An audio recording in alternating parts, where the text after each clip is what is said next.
Well, cool, cool.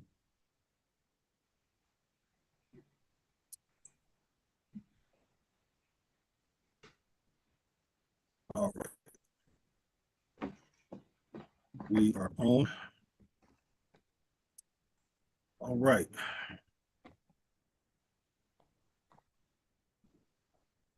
Okay, we are on the Speak Your Truth with Mark Ross podcast, and I am glad to have this particular guest on, and I know she's not feeling entirely well, so I will thank her again and again for agreeing to be on for tonight. And yeah, so I have with me Miss Barbara Andrews. Um, she is a good friend of mine. We go back to our work days at the jail here in Milwaukee, and yeah, she has quite the story that she wants to share. So um, I will set the stage and I will let you run it. All right, Miss Andrews. All right. So uh, I know we talked before, and I know that you mentioned a lot about trauma, and I titled this particular podcast Trauma and Triumph. I'm sure that you saw that because it is about trauma and triumph. Thank God. So um, I want you to start at the beginning, okay, and um, talk about you. I mean, hey, where'd you come from? I mean, what was life like for Barbara? So what's the story? OMG, you cannot leave that door open like that and expect for me to just, man, that's a long story. We don't have enough time in this podcast to be doing that, okay? Don't leave that door open like that. All right. Not me. All You know right. I'm a Let talker. me close. Let me close it just a little bit then. Yeah, Right. go Just ahead. peek your head in just a little bit. All right. Listen, well, Just okay, peek. so um let's talk trauma then. So we know that if for those of you who don't know what trauma is when you have gone through something, some type of experiences that really caused you some PTSD. That's post-traumatic stress disorder, where you're actually, um, you're thinking about the situation over and over and over in your head. So, um, and it leaves you dormant sometimes. It makes you manic. It makes you want to react to some things. It makes you behave weirdly, I should say. And people literally don't know what to do with people who are trauma informed. Um, we're pretty much told that we should have been gotten over that by now, right? One of the top Right. things Right. that people say, and people who are trauma informed are left to try to manage themselves, and which is why we have so many suicides, and we have people who are still alive, but they're just totally withdrawn from the world, or they become, let's be real, they become murderers, and you know Yeah. Yeah. Yeah. you just don't know what's happening to people because we're so visceral towards them, right? So in my case, let's talk about Barb, right? So Yeah. I come from, I was raised in Chicago, born and raised in Chicago. And we started off on the high end South Side when I was about 8 years old. By the time I was nine, we were, well, I would say nine and a half, 10. We ended up in the projects, the Ida B. Wells, the Darrell Homes. We ended up over there on 39th Street. Come on, hey, 39ers. Well, but anyway, we ended All up right. All right. growing up there. And so, um, it's a long story with how I got there. I was not there with mom. My mom was injured when I was 8 years old, and she was shot. Let's say my mom was shot, and when she got shot, that's when my father came in and took us. He didn't take us right away. There was a whole bunch of stuff that took place prior to that, but for the sake of time, I'm just gonna roll through stuff. Right. So that was my very first trauma, is watching my mom get shot and seeing her laying there on the ground in a pool of blood. Okay. And Okay. then, after that, and this was not in the projects. We were living right on 47th and Lake Park at the time, um, and in Chicago. And my father came and got us. I have five brothers. I'm the only girl. And my father came and picked us up and took us with him, and I loved my father dearly. So it was kind of like, yay, because I've always longed for him, but it was at a point of time where um, I didn't want to just leave my mom that way.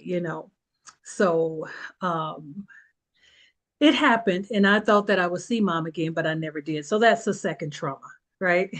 We were taunted Right. not to ever um, try to go and see her. Don't, if we bump into her, we better not, go with her. It was just all kinds of stuff. We needed to lie on her so that he can have the opportunity to have us. So that was the third trauma, Mhm. right? Right. Right. And Right. then Right. there comes the beatings, right? So Hmm. there were me watching my brothers get punched in the face and hit with, washing machine uh, uh, the plastic, uh, I forgot what that thing was called, the hose, and Okay. um, By your dad. yeah, yeah.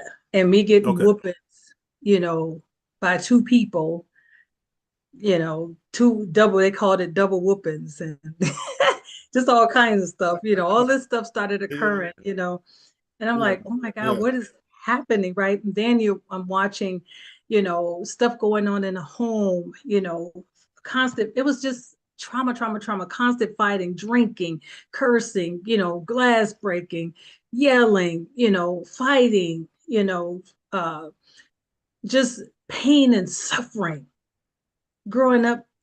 6 years, Mm. six, Mm. right? Yeah. 6 years in this Yeah. home battling this kind of thing, and keeping a straight A, right? While in school.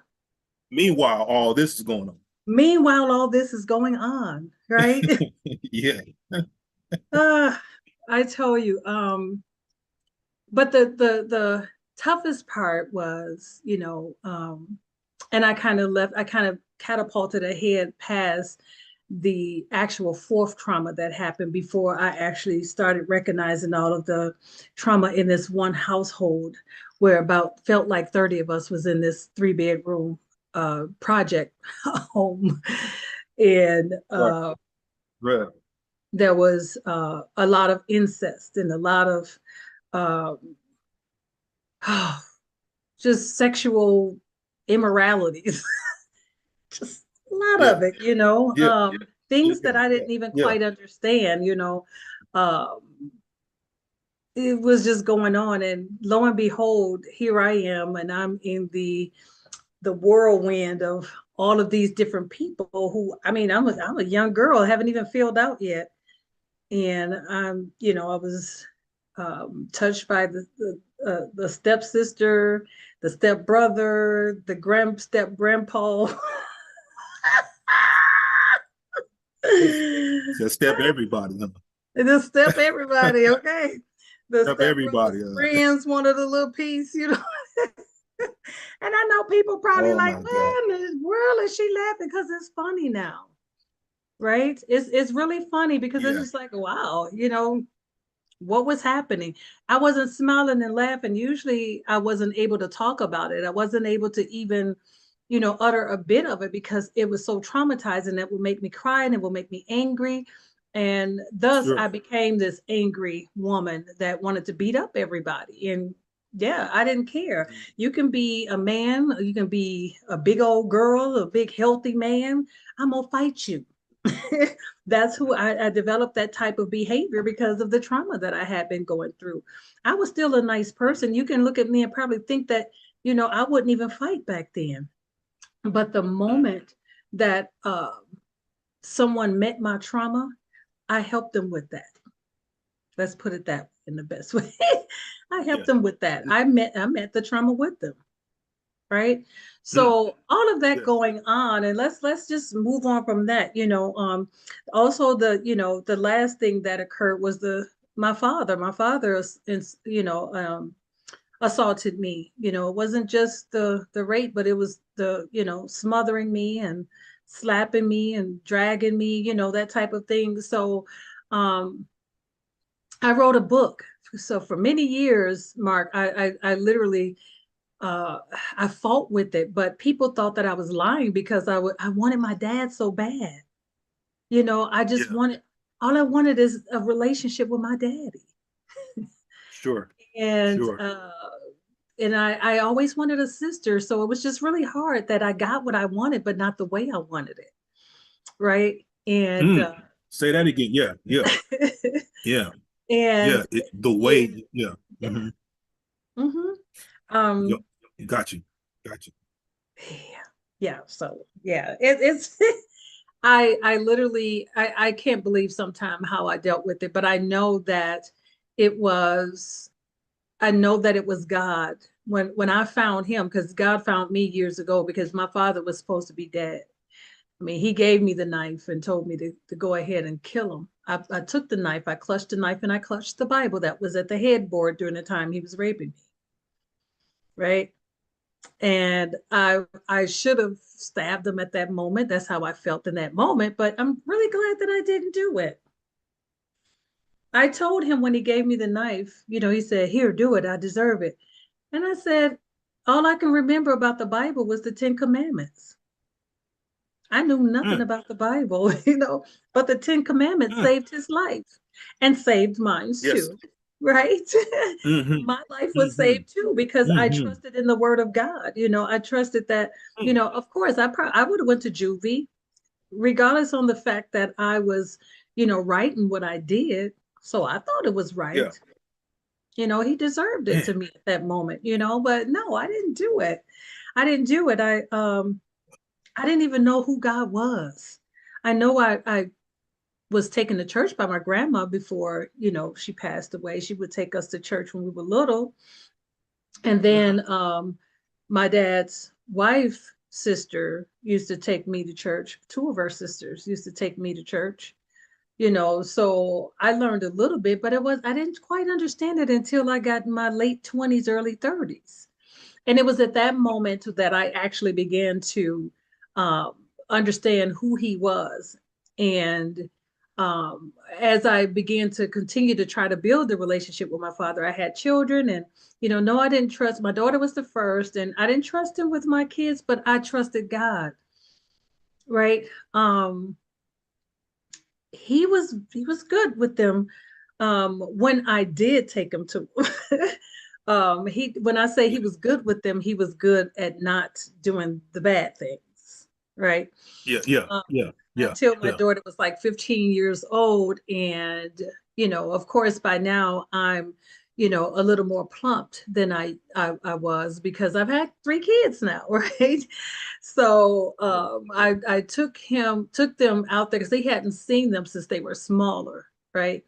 Because for 2 summers Right. I allowed him to keep them because I was having some financial issues and I was having some home issues, and I didn't want the kids to be homeless too, right? So he Right. kept them for a summer until I got my stuff together twice, and it was fine until I realized the kids start coming out with the stories about how we used to feed them. But anyway, uh, I got a question, go Barbara. ahead. I got a question for you. Somebody posed a question. What gave you the strength to get past that? Yeah, yeah, yeah. So I was headed towards that way and kind of deviated a little bit. Great question. Yeah. So I deviated that from that through Christ. Christ actually giving my life to Christ was something different. It was something amazing. I had no idea what was going to change in me. I really didn't. I just needed to be saved from me and Indeed. from people, right? And so Indeed. I Indeed. literally go ahead. Oh Oh no, you yeah. go ahead. You go. You go. Yeah, so I'm just agreeing with you. just allowing God's word to, speak to my traumas was a start. It was a start. It didn't end there because for years I Okay. still battled, right? But it wasn't until I wrote my first book that I really was totally healed because I had to start facing that. When you're writing, that's why, as a therapist, I always tell people to journal. Journaling doesn't work for everybody, but and the reason why it doesn't work for everybody is because people don't like to sit with their thoughts, what's happening with them, right? I didn't either. It was too painful. But, Mhm. because of the strength of God, I was able to write that book, War Before Wisdom, and actually talk about all of the trauma I went through from that, all the way up into how I started behaving, how I started mistreating myself. Ah, So let's yeah. talk, let's be real now. Let's get into that. Just Yeah, let's because get into that. life to God doesn't mean that life stopped, okay, y'all? What it Yeah, means yeah, is yeah. it wasn't a halt, it was a start, like I said. It was a start, guys. Mhm. It was the start of me, allowing my mind to be re-regulated. When you want something done, right? When you want something Mhm. done, you'll go after it, no matter how hard it is. And people look at me today and say, "Dang, girl, you done been through some stuff, but each time you come from the bottom and rise to the top. How do you do that?" Christ, my love for God, Mhm. my desire to want to be in a different place, right? My zeal to want to just, do better for me, not because of what other people think or how they feel or what they're going to think about me or how they're going to talk about me. Who cares? Yeah, yeah, yeah, yeah. So Man, writing that book is really what helped pulled me the rest of the way out and gave me the strength to actually like, look, this has happened. You Barb, what you gonna do? Stay in this pot and boil to death, right? right. Before we get into that book, though, I wrote a question which which is aligning with what you're saying right now. How did your upbringing affect you in terms of your relationships and yourself? You don't want me to go there. Oh my gosh. So Yeah, guys, all right, let's just keep it,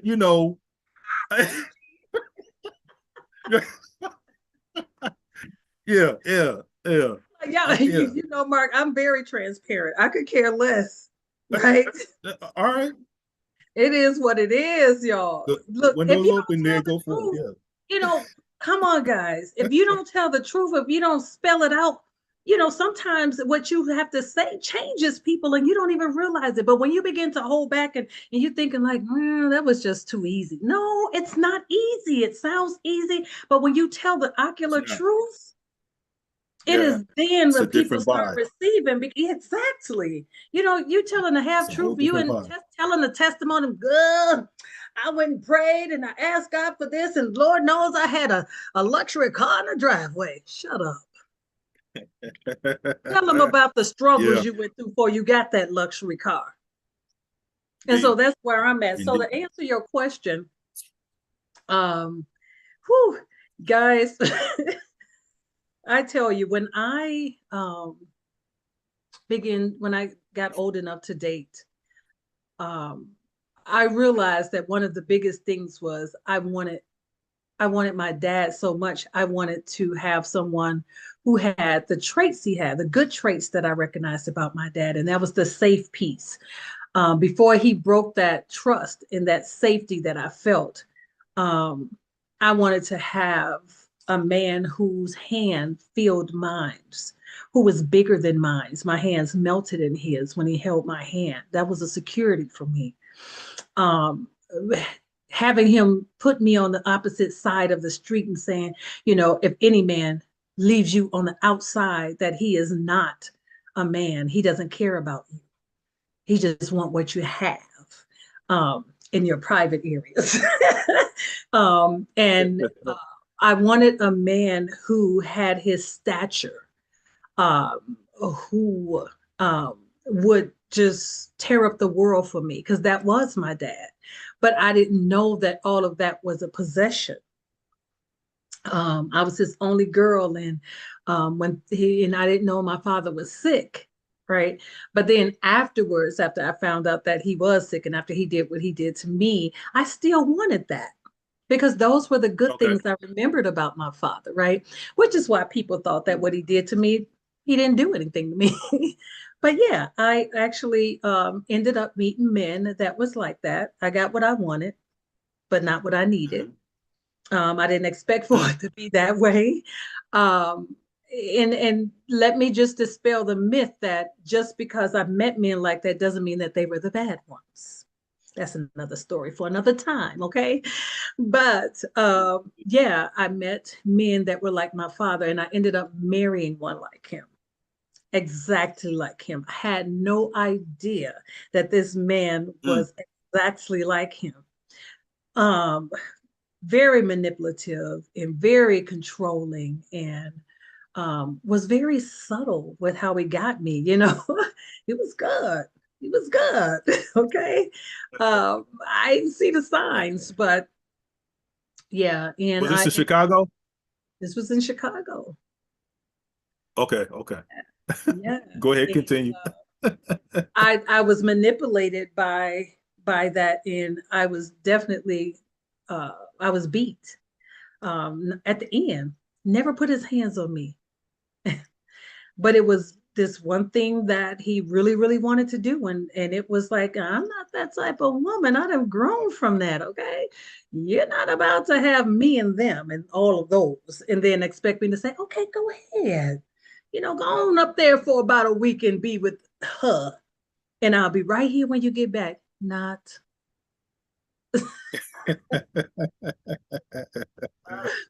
Yeah, So yeah.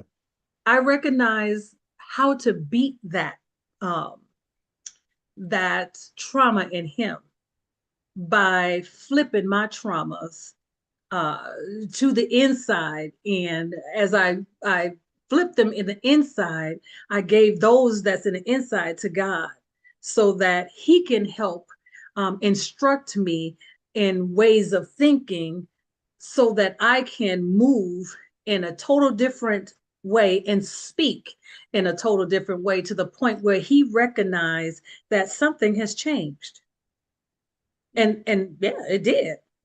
What changed is I was no longer walking around sad, mad, trying to, get him to understand me and get him to understand what was hurting me that he's doing, to the point where I was like, how you doing? Great, great morning. Kiss him on his forehead, hug him. He say bad things. Oh, it's fine. Everything will be okay. Oh, did I do that? Oh, I am so sorry. I'll try to make sure I pay attention to that next time. You want something to eat? I was being drugged, everything. I figured it out. Mm. He was putting stuff in my food. And I wonder why you getting mad because I won't eat? Because he was putting stuff in What? my food so that when he get ready to, so I can fall asleep and he can go and sleep with whoever he gonna sleep with in the building or in the house. Oh, what? Yeah. Yeah, he had that Oh, sexual that's deviant diabolical, man. like my father. That's So diabolical. That's that's yeah, diabolical. I look when I Man, didn't when listen. he realized he couldn't hurt me anymore with how he treated me and how he spoke to me and how he did whatever he wanted to do. He had to figure out another strategy, and that's how the enemy works. Let me figure out another strategy so I can do it a little bit different. And the only strategy he can do, because I am such, I don't want to say this the wrong way, because I don't fight no more, y'all. I don't fight no more. I don't fight. I prayed for many years from that point of being married to him up until I don't even pray that prayer now because it's in me. I no longer am gonna fight with these, right? I'm no longer gonna fight Mhm. with this, and I'm no longer gonna fight with my body language, right? Yeah, My facial expressions, yeah. none of that, because those things are so intimidating that, people don't know which way to come to you. And I didn't like that feeling. I Mm. used to get that all the time. Like, you know, dang, I'm like, why she don't talk to me? She telling you to ask Mhm. me something. Well, it's because of your Yeah. stance. I didn't realize that. until I started working at the jail. It was like, oh, Yeah. okay. But yeah, I hope that answered your question. I'm just like, after, I changed up, he beat me, but he drugged me first because he couldn't beat me. Man, that And yeah, I that's stand, diabolical right there. To man, man. I Well, stand on before that, I Mark. answer, He wouldn't have been able to beat I'm me sure with you no do. drugging. He was a big 6 foot, 300 and something pound man. And I told him to his face that you would not have been able to whoop me if you had not drugged. I ain't drugged you. Yes, you did. How you end up with a busted nose? I didn't do that. And if I did it running from you because I couldn't see. You Man. busted your own nose, man. And then trying to blame it on you, right? Well, Just if saying. thank you guys for coming on and watching the show. If you guys have any questions during this podcast with Sister Barbara, please ask her because and I do appreciate your you being candid and upfront. And I'm sure you could be a little more raw, but that's cool. I mean, hey, it is what it is. I mean, I'm just going with it. So anybody, if you guys have questions, please ask of her as we continue with this podcast. All right. And so we get past the dumb dude, the husband.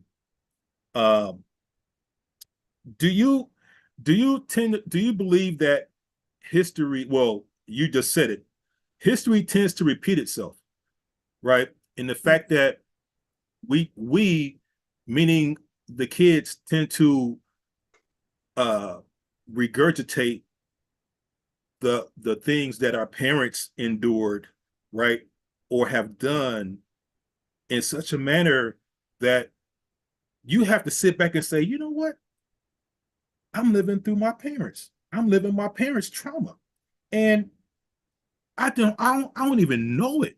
You're on cruise control, right? We're repeating the chaos. We're taking over the hamster wheel where our parents left off.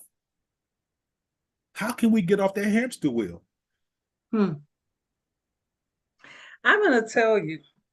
So I'm glad you asked that question because I have 3 grown kids. I know I look like I'm 25. No, but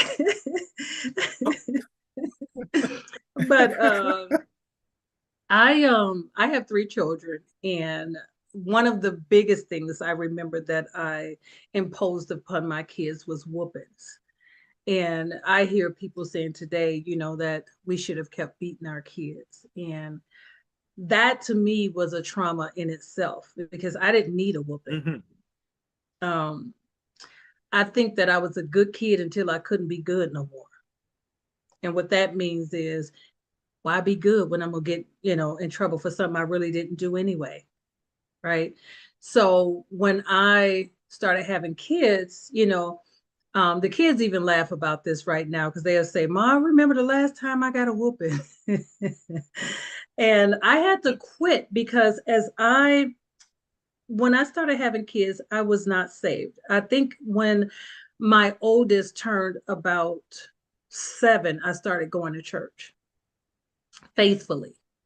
And it was then that the Lord began to teach me how that was, um, it wasn't good to beat my kids. There was other ways to train them up. And it worked out well. One thing I can say is that what you do with your kids, if you don't watch them as they grow up and learn them who they are and how to actually deal with them, you're going to beat them, and they don't need to be beat. They don't need to be beat anyway, right? Learn who they are. And that's what I did. I learned who my kids were after a while because I thought that was the way we were supposed to do it. It was a trauma, but I thought it was okay, right? And I realized that when I stopped spanking them and I started paying attention to them, I realized that, I didn't have to take anything from my kids either. The only thing that I did do was I didn't allow them to come with me to places that they would have enjoyed going to. When we went shopping, they probably didn't get something new unless it was necessary for them to have something new. They would only get just what was needed and not what was wanted. So I did that, and they weren't able to go spend the night with their friends or have friends over. It's certain things you just have to know your kids. Sometimes kids, come out and they have trauma because of what they went through when they was in your belly, right? And people don't believe that that's the truth, but it's the truth. Mm, mm, mhm, When you're mhm, angry and when you bring your kids out, mhm, they come out sometimes and you don't even understand what's happening because you don't even understand what was happening to mhm, you when you were born and why you grew up to be such a certain way. And then until somebody say, "Oh, your uncle, he was like that." Maybe you inherited that from your long lost uncle from, yonder ways, right?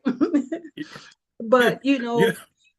that's where we become, and I'm gonna use myself and not, excuse me, other people, where I was able to recognize that my youngest boy was just out of control and I didn't understand how, I didn't know what he was doing. I didn't know what neither one of my boys was doing until they got old enough to tell me what they were doing. And I'm like, what? But I thank God for the covering, right? So even Mm, though your kids may be out there doing whatever, sometimes they have to go through what they go through in order to understand that what we're trying to tell them and shelter them from can happen. You know, thank God that they didn't grow up in the season of now, because right now having kids is scary. But that's pretty much, how the trauma of my past filtered into me to the point where I, started spanking my kids, and I started, just like with anger. And I'm just like, no, Barb, that's not the way. And I just felt bad about it. One day I'll never forget. And I'm gonna end it right here, Mark. I was spanking, one of my kids, and I was spanking him, and I just wanted to hit him so hard. And I was like, Barb, what are you doing? I literally dropped the belt, sat down, and wept so hard that you would have think somebody was mm, whooping me. mm, And it was that somebody was God whooping my tail while I was whooping my child's tail. And I cried so hard. And so what I started doing, I would, have them. This was probably crazy because and it was traumatizing for them too, but they laugh at it right now. But I would tell them that, because they wouldn't do what I tell them to do. I'm sleepy. I'm in the bed. What are you doing? And they say, Ma, you remember yeah. you had us told us we was gonna get a whooping, and you had us stand in front of your bed with our underwear on, turned backwards, waiting for you to get up and whoop us, and you went to sleep. I went to sleep because I wasn't gonna whoop them anyway. I just wanted them to think that I was. I fell asleep and they went Wow. on back to their room and was doing what they was doing in the first place. I'm like, well, whatever. Amen to that. Next question. You divorced your husband. How was life after divorce?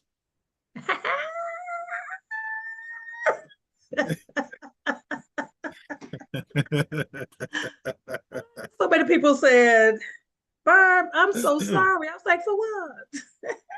What you sorry for? Hallelujah, right? Well, let's be real. I loved my husband. I loved him to death. I did. Just like I loved my daddy. I did.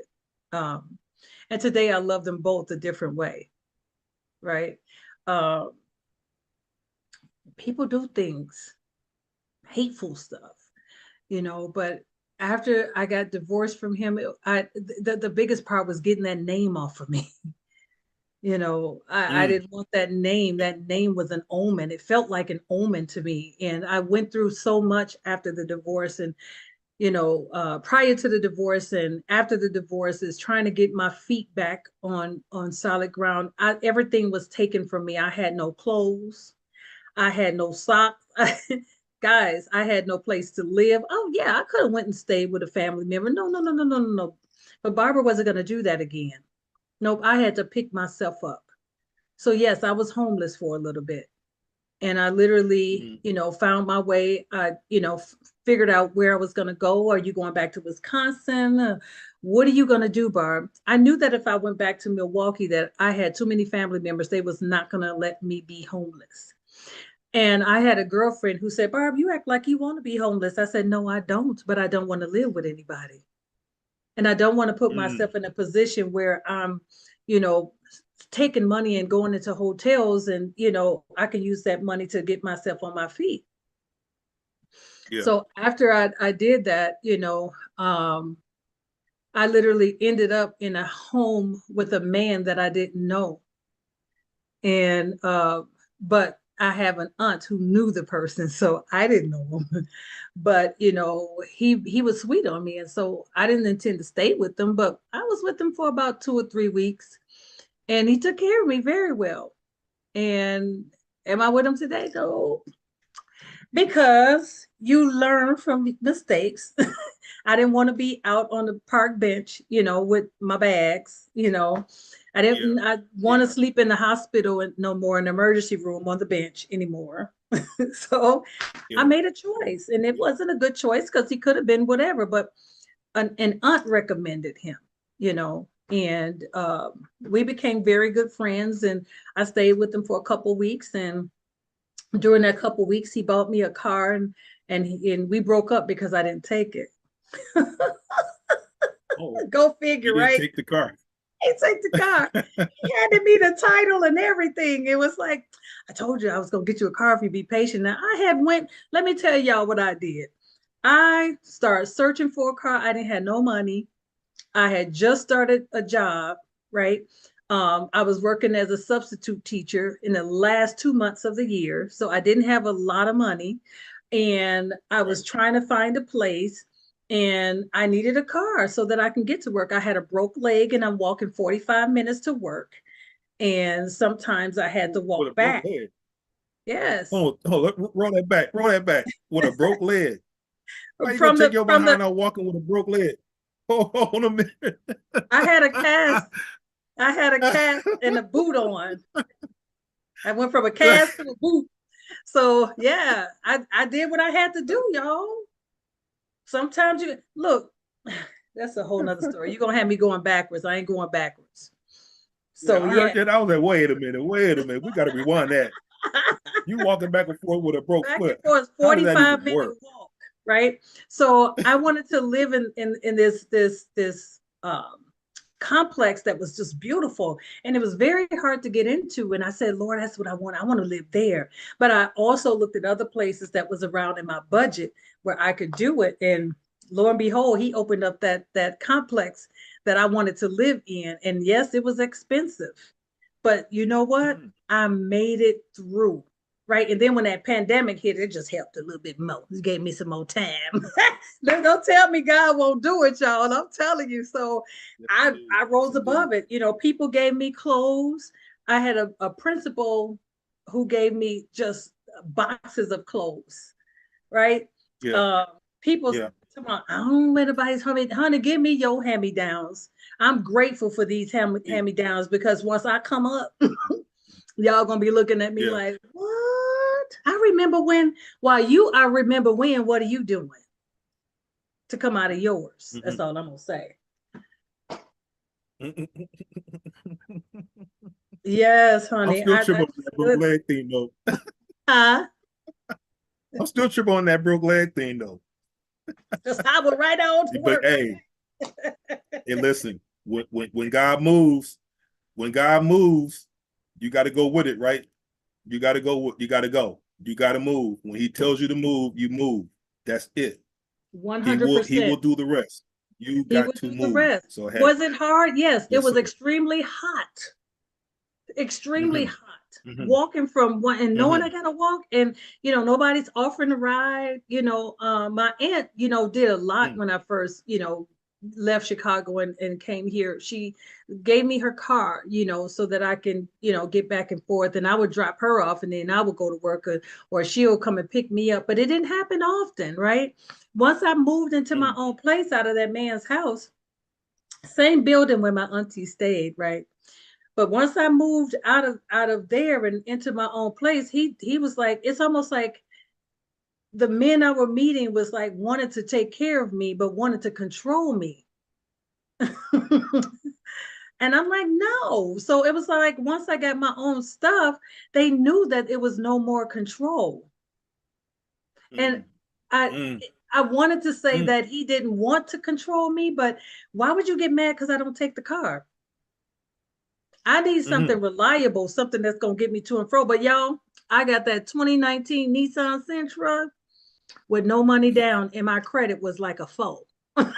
So don't tell me what God can't do, okay? And this was after divorce, okay? After divorce.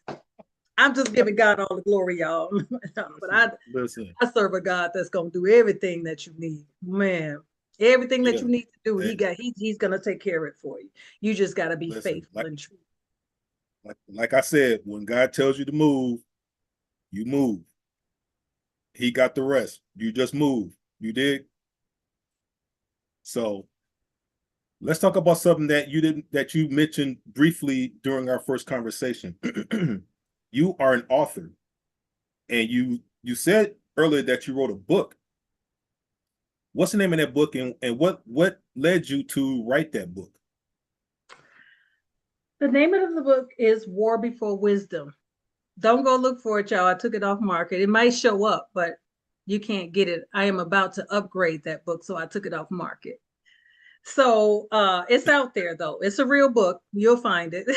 War Before Wisdom was the very first book that I wrote, and I wrote that book because I needed to get through my traumas. After during the time that I was going through what I was going through in that marriage, I was finishing up the book. I had started it before I married him, and I continued it. You know, I was putting it down and picking it up because I was going through the motions of the trauma during the time that I was writing. So it was an addition to what I had gone through in my childhood, which is why I took it off the market because I wanted to add the rest of it to it. So it's going to be a little bit more added to it, and it's going to be some things taken out. So I wrote that book because I needed healing. I needed Mm, healing, and I didn't realize how much healing that the book was going to do for me. I mean, writing it and erasing stuff and putting the right stuff in, and flashbacking on what I remembered, from a child, and up into my teenage years to my adult years. It um, I cried a lot while I was writing, and I reflected a mm, lot while I was writing, and I learned not only what I went through, but what I learned stuff about me. mm, Right? I learned my mm, wrongs, and I learned how I could have did some things differently, and I learned how where my mindset was at the time, mm, and mm, how I, you know, judged myself. This is where I became inadequate. I was very inadequate. I just didn't think that I was, who people saw me as. Right? mm, So that was mm, another reason why most men chose me, is because they saw they saw that I had a lot of potential, and they grabbed me and hoped that I had that right now when they got me, but I didn't have that right now. I was inadequate. I was needy. mm, I needed attention. I needed some love. I needed to be attached to something, and something attached to me. And mm, it all blew up in my face. So when I wrote the book, it really kind of helped me brainstorm about, who are you, Barb? mm, And who are you to blame everything on everybody? But who are you to not even recognize that, yes, you were taken advantage of mm, too. mm, But I mm, had the opportunity to see the bigger picture of everything, right? While some people will be like, I would have killed that son of a, right? Or I would have, mm, mm, how you gonna still be nice to him? I've gotten all those questions, mm, And mm, while writing this book, these mm, are the things that I was thinking, like all these people. But no, first of all, everybody has, been given grace by God. Everybody. everybody. And when you decide Yes. that you are the judge of a person, It doesn't matter, even if someone murdered somebody in your family. And yes, none of you may agree, and that's okay, right? Hmm. But the way God has fashioned my heart, yes, don't, I'm not going to sit here and tell you that I don't want to murder the person who murdered somebody in my family. I'm not going to sit here and tell you that I didn't want to murder my father, or I didn't hate him at one point, right? But I did the unthinkable, and I tried my best to build a relationship with my father from the time I had kids up until I was like 50 years old. And it was at that point that he actually, I had conversations with him, and I'm reflecting from my book. I had conversations with him, and I would ask him, Daddy, why do you still treat me like that? Why did you do what you did? And it was one statement that he made. He did apologize. And he said that I was sick. And this is what he said: I don't deserve to have you as my daughter. That's why you treat me like that? Okay. You told me a long time ago you forgive yourself. And God has forgiven you. So you ain't got to, I remember him telling me that a long time ago. But now here I am trying to build a relationship with my father all these years. And you still, treat me like I'm a stepchild or ain't yours at all. Mm. So yeah, I was able to actually recognize, okay, Barb, you can forgive somebody without being up close and personal with them. So I had to detach myself completely and love Yeah, him long distance. And so what that love yeah, looks like, Mark, is if anything happens yeah. to him, no, I'm not going to visit you. Mm-mm. No, I'm not going to pick up the Right. phone to call you and say, how you doing? Do you need anything? I love you. No, I will not. I would do that for my mom. But I don't have a disdain towards you. Sure. I But I ain't did. messing with you. But I ain't messing with you. You tried. You I did that tried. already. Right. You tried. He said no. Basically, he said, don't. So you obliged him. And these are the things that I've learned writing that book, Mm. right? As I was Hmm. writing that book, not only was I being, I was letting out some stuff. Not only was I being Hmm. healed, but I was also Hmm. learning some stuff and applying Yeah. and changing, and Yeah. allowing God to rearrange some things, right? You have to Hmm. be willing. That's not Hmm. easy, because I had so much anger Right. and aggression up inside of me, honey. I could have pulled down a 20-story building, and I'm I'm serious. That's how angry I was.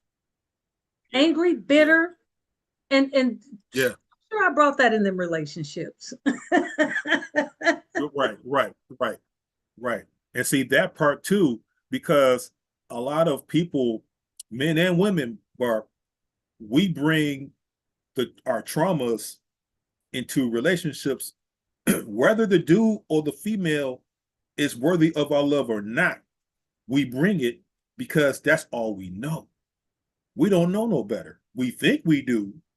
We may move like we do for a little bit, but the real us comes out.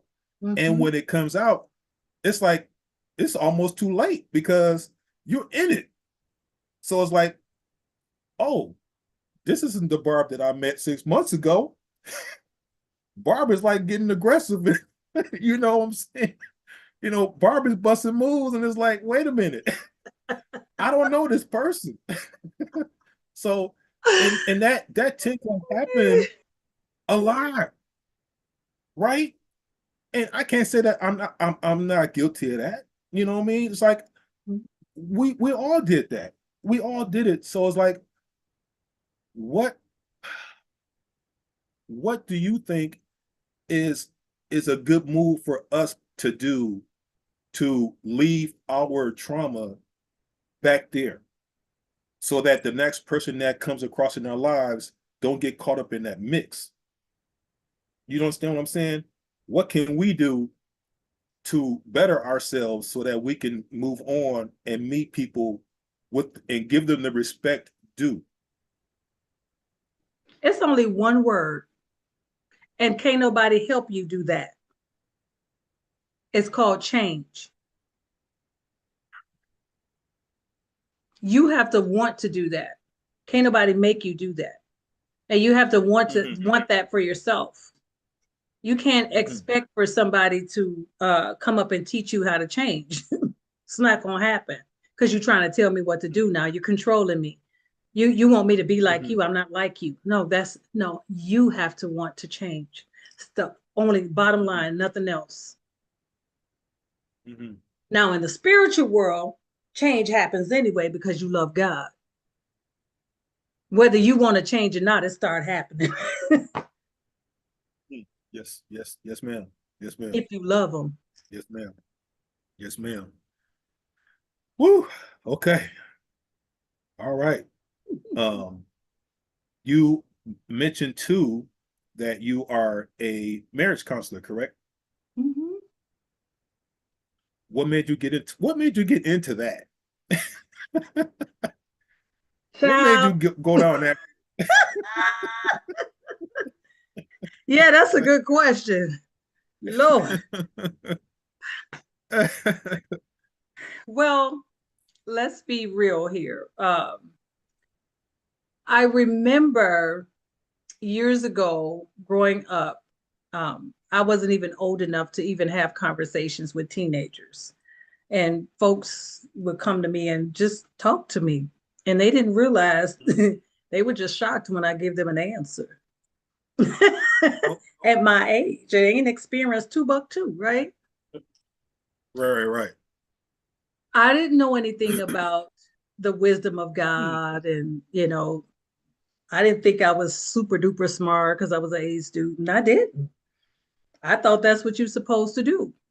So I was, people would come, even my dad, when he was going through his stuff with, the wife, he would sit there and have conversations with me. And I just tell him he be drunk, but I just tell him. So it wasn't until Yeah. when I got older, because I thought that I was just doing teaching. I thought that I was, just being a person who cared.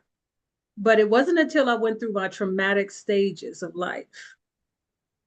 Mhm. And I prayed and I was like, God, I didn't went to college for this and that. And I, I'm still not doing what I went to college for. Right. And the last straw was that situation with my husband. And I went before God and I said, God, I'm going back to school. And I want to go back to school for counseling. And the reason why I chose marriage and family, because I love relationship. And every relationship that I've been in turned out to be bad, right? I haven't had not one good relationship. Now, don't get me wrong, I Okay. had a good relationship with my kid's father, but I was young. So we definitely, if we both was mature enough to get through our trauma, during that time, we would probably be still together, married, and, retired with grown kids. But we recognized that after he two marriages passed and me two marriages passed, we realized, what we were to each other, but we were young, right? So Mhm. not having those relationships that were all that great, I literally wanted to teach people what I've learned about myself and how I sabotaged relationships and how I sabotaged my own marriages, with my trauma. Accidentally in some ways it's not. It was manipulative, right?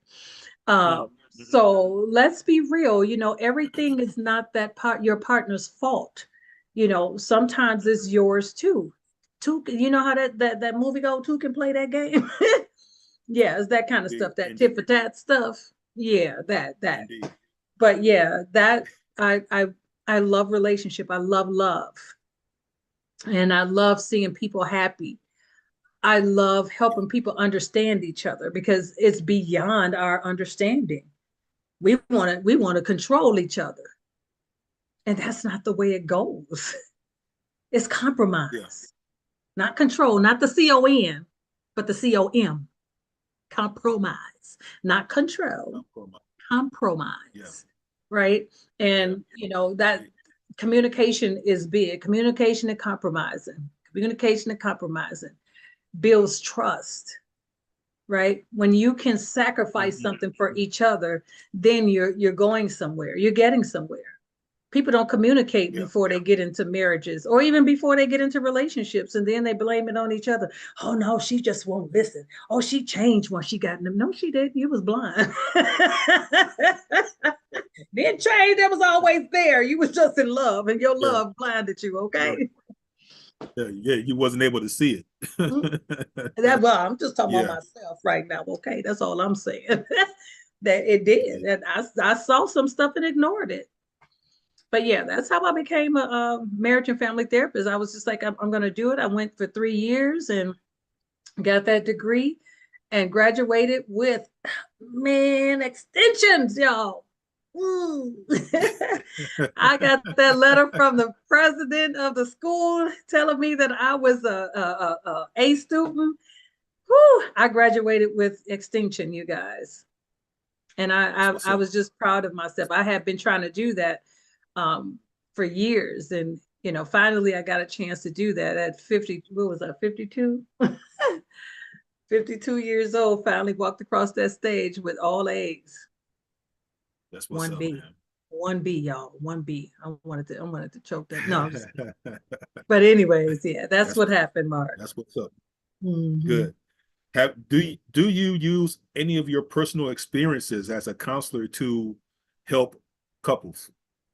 I'm very, very selective when it comes to that because some people can't handle your testimony, right? And so Okay. I allow God to maneuver me in those areas because one thing I don't want my clients to think is that I am a person who has never gone through nothing. So what's most of the time I do, I'll either offer my book or I share some stories. We share with each other. We talk like me and you talking. This is how me and Mhm. my clients talk. Not all of them. Sometimes I have to really get down to just strictly counseling, but some of my Yeah. clients are they just want that interaction, and I learn my clients by, them coming. When they come, I learn how to maneuver. I have to learn my clients, right? Um, Hmm. and literally I share as much as God allows, but I'm Indeed. very Indeed. selective and I'm very uh conscientious of the body language of my clients when I'm sharing. So you don't share too much because you don't want them. It's not because I'm not, because I'm very transparent, y'all, extremely transparent. You don't have to, if you're gonna ask me that question, you better be ready for the answer. That's all I'm saying. Because I'm gonna give it to you. And I'm gonna give it to you raw, just the way it is. But when it comes to my Yeah. clients, I can't give it to them raw. I have to literally be conscious because their body languages shift or their eyebrows go up, or sometimes they don't even realize that their head then tilted or their eyes then bumped, or then they become silent because now I may have tapped into something that made them think, oh, dang, I caused that. I don't want my clients to think that. Right. And so you have to be very careful with how you deliver your testimony. So the answer is yes, but I'm very, very selective and I'm very careful with how I do it. And it's not with every Got you. client. Understood. Mm-hmm. Understood. Understood, Miss Barbara. So what's next for you? What's your next move in the future? What I've already moved in is what you want to ask. I've already moved. Look, what did you say the Lord say when he say do what? You do what? Move. Move, right? You move. Well, I have attached another stream of income to my marriage and family counseling. So I'm doing what most people run from and what most people call a scheme. Network marketing, right? So I'm a part of Right. this organization called Planet Marketing, and I'm an IntelliTravel agency owner. So let me tell you. So I am an agent through IntelliTravel, but I have my Okay. own name, Family First Travel, where I book my own travel for people, for myself, for other people, and I help them get their own commission if they want to join. Come on. You can get your own commission and get some free travel and get some stuff that you want to get too, right? So it all Right, works right, out, right? So this is new right. stream of income. So when I bring people in that wants to, gain that little extra income through travel, booking travel, come on. You don't have to book the travel. You can actually do the marketing side. You don't have to do the marketing side. You can just do the travel, right?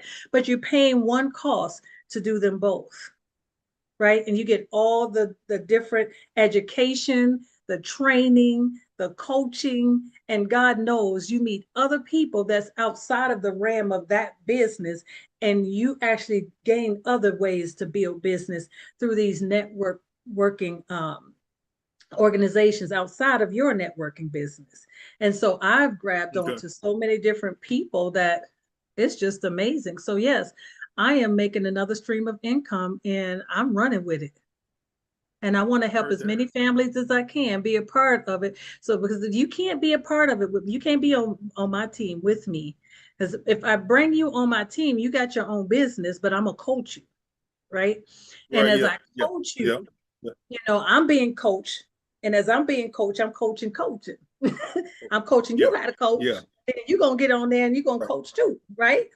And that's the thing is you what black people don't understand. And I'll tell you, there's people in other countries. We have gone in other countries. We didn't grab the UK and the UK got it. We didn't grab Jamaica, they got it, right? I think that our people are so lazy in mind that, and I must say, I'm gonna talk about me and not other people right now. I'm gonna scratch that, y'all. Let's talk about me.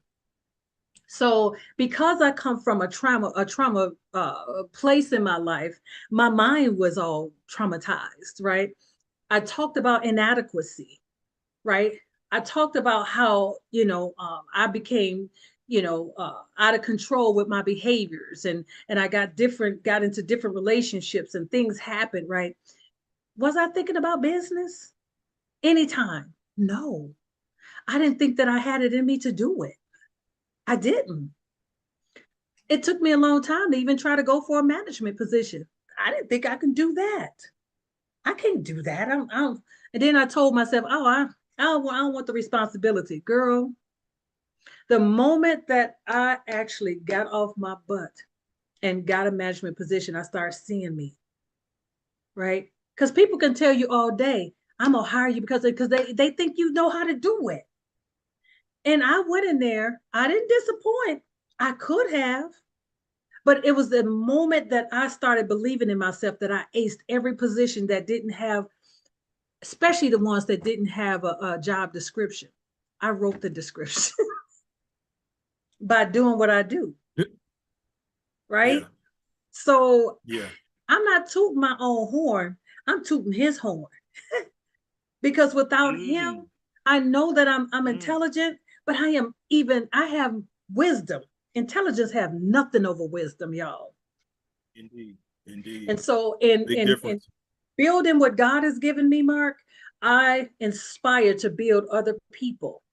Only if you have the drive to want more. Because you can come into this business and you can make just a little bit, and it's okay if that's what you're coming in here to do. But know that you're going to be paying this amount per month. Now, what I pay for my personal business is way more than I pay for this network marketing and teletravel business, right? Way Right. more, but I can make way more over there than I can in my own practice. And guess what? That's going to pay True. off my practice. So it's the mentality that you have. What do you want? And what are you going to do to get it? How far are you going to go to get it? Yeah, most people go, they go and do something illegal, right? I ain't got to do nothing illegal.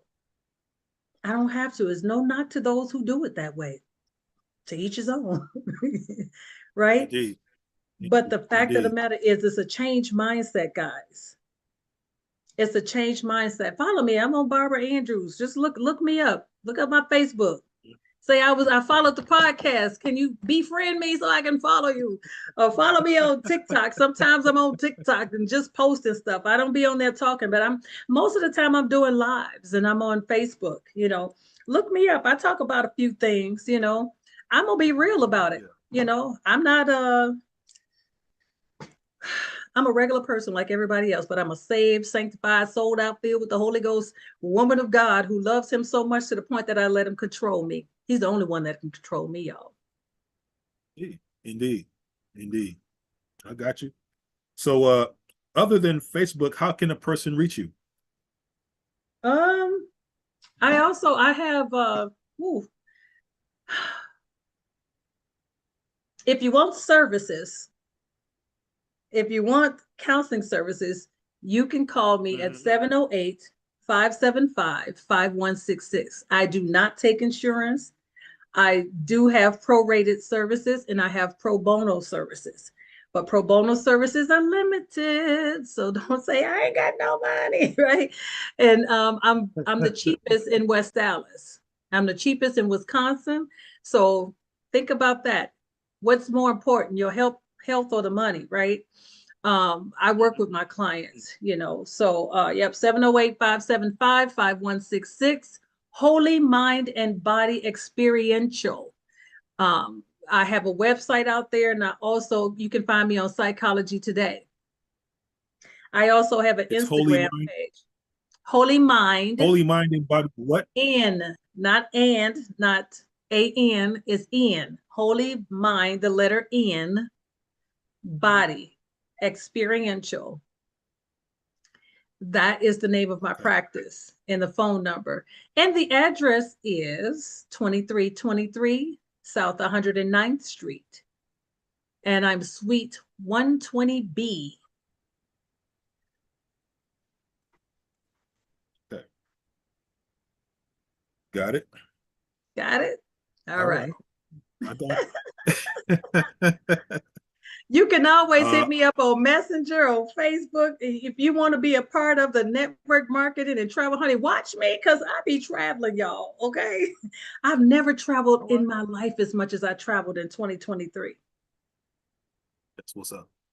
It is. I went on my very first cruise in January of 2023. Never been on a cruise in my life. Right? And guess how much I paid for that cruise? I ain't telling you. That's an insider. I was about to do one of these numbers. Man, when I tell you, it was Royal Caribbean. And those are expensive, but I didn't pay much. What's up? Yep. So I thank God for the perks and the plans and the blessings and the struggles. And a lot of people say, you pray? Yeah, I pray, honey. I thank you for the struggles, Lord. Thank you for the mountaintop experiences, the valley experiences, the wilderness experiences. Thank you for them all, because guess what? They have molded and shaped me to who I am today. And I would not take back anything that I went through. Yes, it was painful. Yes, it hurt.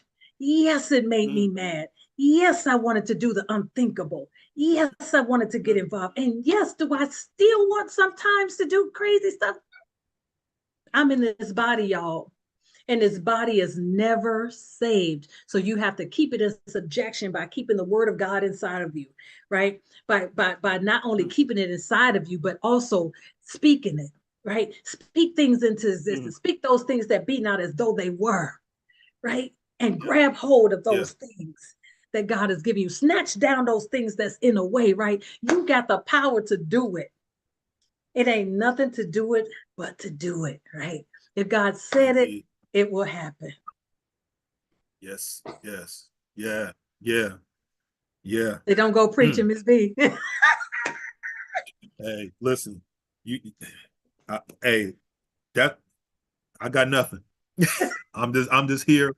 You know what I'm saying? I'm with you. I'm with you, Barb, because, I was going to ask you to take us out with a little bit of, some advice, but you already did that.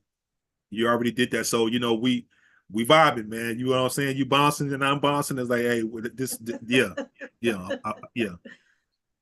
yeah, it's all good. So everybody, please reach out to Miss Barbara Andrews. she's a great person, and I think she'll be a great resource for you if you need somebody to talk to. Um, and she's a personable person, as you can see. Um, like I said, I've known her for a while, and she's always been this way. Nothing's changed. Um, she's always she always shone bright, and she's still shining. So, um, much respect to you. Much Thank respect to you. you. Thank you. Thank you. Thank Um, you. yeah, I know you're not feeling well, so I will let you go and relax and heal and Right get on better. You know what I time. mean? Yes. Oh Um, my gosh. um, yeah, yeah, yeah. I would love to have you come back and talk some more, because topics like this, it shouldn't be a one and done. Mhm. You know what I'm saying? I think this is something that I think that people could grab a hold on to and learn from and grow from that. Mhm. So I would like to have you come back and be a guest on my podcast again, and I would like to have other people, including yourself, to be a part of that this Oh conversation yeah, when it that would comes be to truth. great. That would be Yeah, great. I mean, yeah. one thing about me, Mark, and just to wrap up is I can never stop learning, right? Hmm. So Hmm. what I've been through, what I've been through, so what I've come out of it, right? So what that I've accomplished certain things, right? I accomplished them because guess what? I'm coachable. You know, it doesn't matter if they're younger than me. I'm going to learn from you, right? Because you know something I Indeed. don't know. I want to pick your brain, right? Yeah, yeah. I will sit at your Yes. feet like I'm your age and sup from Yeah. your hands too, because you have wisdom that I have not. So I want that wisdom too. And as I pour and you pour, we pour together. We become a duo, okay? I'm just And we saying. learn it. We learn it I and like growing to together. say, yes, reach one and teach one. Each one, reach one and teach one. That's my motto, Hmm. right? And Yeah. my goal is always to help build and not tear down. Because if you read my book, you're gonna see how I tore down some folks. Okay, I'm just saying. But I'm grateful to God that I'm who I am today, and I thank you so much, Mark, for that affirmation, for those words of affirmation. It really, makes me happy, to know that you have recognized who I am as a person. And, it wasn't just something that you're throwing out there so that people could, uh, look at you differently or look at me differently. It's Yeah. the truth. It's actually the honest truth. And I just Indeed. want to leave with you guys that, no matter what you've gone through, don't beat yourself up about it. There's two words that I like to, well, four, and we'll talk about those at a different time when Mark is readily available for me to come back and talk to you guys. There's a difference between natural and normal, a difference between condemnation and conviction, right? And I won't get into those things, but those are the things that really help catapult me into a new thought process of life, of living this life, because I would have still been stuck in my mental trauma. But when I Hmm. understood that the natural and the normal are two different things and they play a different role in our lives, and we have to choose how we're going to live, that is what allowed me to become more transparent. So look those Mm. up. Look those up for yourself. Condemnation and conviction, normal and natural. Figure out the difference and see how it relates to you. But until then, God bless you guys. It was a pleasure being out here. Yes, it You. doesn't seem like I'm under the weather, honey, because I tell you, God said you don't be walking around here looking like what you've been through, okay? Or what you're going through. Indeed. So Indeed. I had to get it together, Mark. I had to get it together. Yeah. Yeah. Well, now you can go back and relax. Oh, hallelujah. Hallelujah. Thank you, Jesus. But thank you so much for having me on the show. I love you guys. Thank you all who joined, and Thank thank you. you, Mark, for Thank having you. me. I love this. I had a wonderful time, and I look forward to our Thank you next time. so much. Yes, it will happen. It will happen. So with that being said, guys, we're off the air, and thank you for coming in and taking time to watch our podcast. So until next time, guys, peace. Take care, Ms. Barber.